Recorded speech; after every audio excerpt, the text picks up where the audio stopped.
Good afternoon. I'm Sarah Fergani. First at 4, we begin with a sad story of 2 children found dead.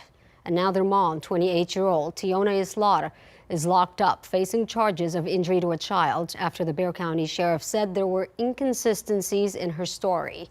Now officials with a local nonprofit are voicing concerns and say education could mean all the difference between life and death. KENS 5 reporter Zach Briggs has that story.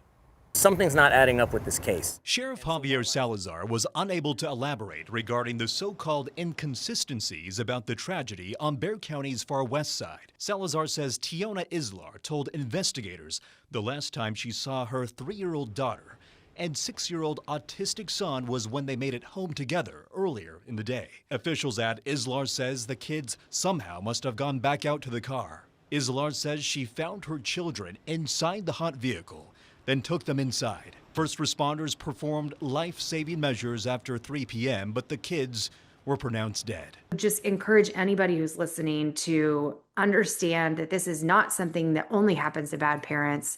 And even if you're a super cautious, attentive parent, it is very possible for this to happen to you. Amber Rollins with the nonprofit Kids in Car Safety stressed how vital it is for parents to be extra vigilant and prepared in the event their child escapes the house. Buy the little stick-on door alarms that will alert you with an audio chime. If your child sneaks out, you can buy these for $20 or $30 online.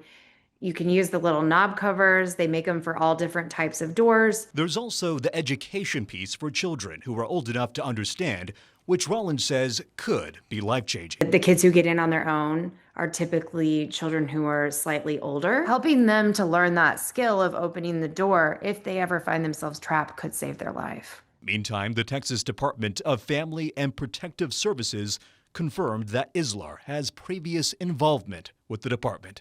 Details are confidential. Zach Briggs, KENS 5.